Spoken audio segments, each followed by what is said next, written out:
তো hello student, তো তোমরা কেমন আছো? ডব্লিউএস একাডেমিতে তোমাদের সকলকে স্বাগত।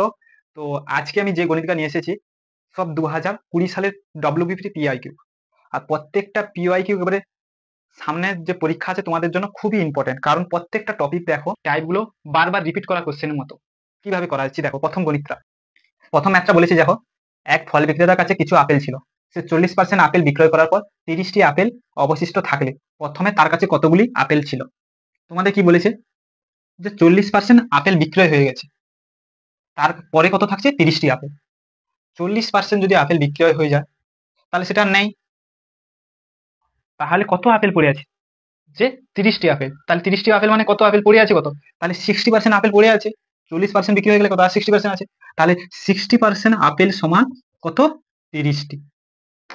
60% আপেল সমান 30টি।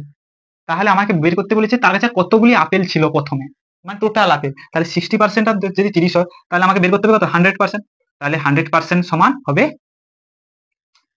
23/60% ইন্টু 100%। কাটাকাটি করে নাও, পার্সেন্ট পার্সেন্ট কেটে যাবে, 0। 30 2 60, 60 50, অর্থাৎ তার কাছে 50টি আপেল ছিল। তো টাইপটা দেখছো তোমরা কেমন হয়েছে? তো নেক্সট, একটি শিবিরে 120 জন পুরুষ বা 200 জন বাচ্চার খাবার আছে।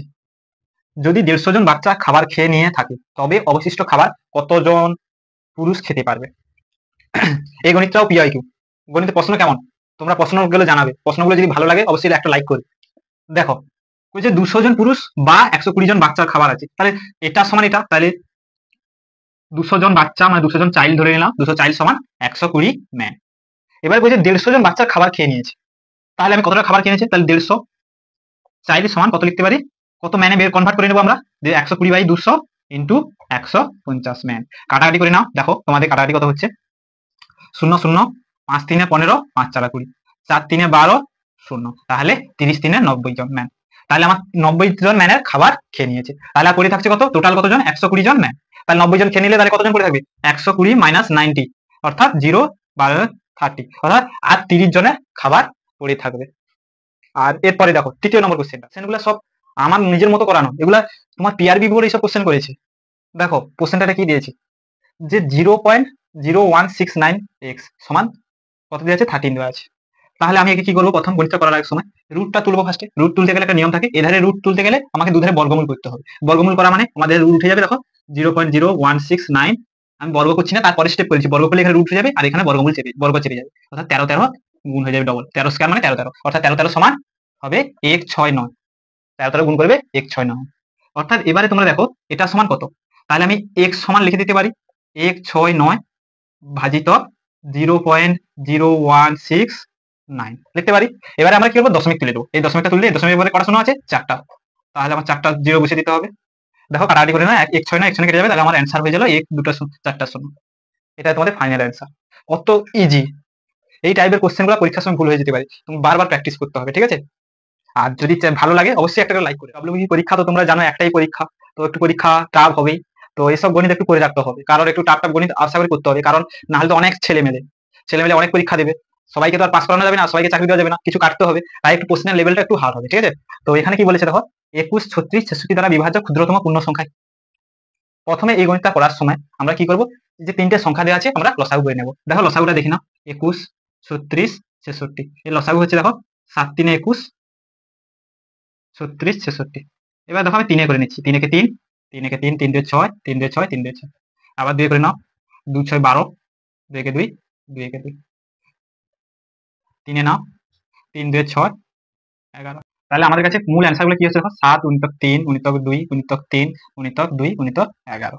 আমরা এই গণিতটা করার সময় একটা জিনিস দেখবো, যেটা ডবল আছে সেগুলো আর গুণ করবো না, আর যেটা ডবল নেই সেইগুলো আবার রিপিট গুণ করে দেবো, দিলেই ক্ষুদ্রতম পূর্ণ সংখ্যাটা আমরা পেয়ে যাবো। দেখো 3 ডবল আছে, তাহলে আমার কোনো দরকার নেই। 2 ডবল আছে, কোনো দরকার নেই। দেখো 7 একটা নেই, একটাই আছে। 11 একটা আছে, তাহলে আমরা কত গুণ করবো? এই সংখ্যাটার সঙ্গে আবার সেম 7 গুণিতক 11 গুণ করে দেবো। দেখো সব ডবল ডবল হয়ে গেছে। এবার গুণ করে দাও, যেটা গুণ করলে যে অ্যান্সারটা আসবে সেটাই তোমাদের অরিজিনাল অ্যান্সার। দেখো এটা তোমাদের গুণ করলে হবে 2 1 3 4 4 4। এটাই তোমাদের 5 নম্বর কোশ্চেনটা দেখো, শুধু কোশ্চেনটা দেখো, সব টপ লেভেলের কোশ্চেন তোমাদের জন্য নিয়ে এসেছি।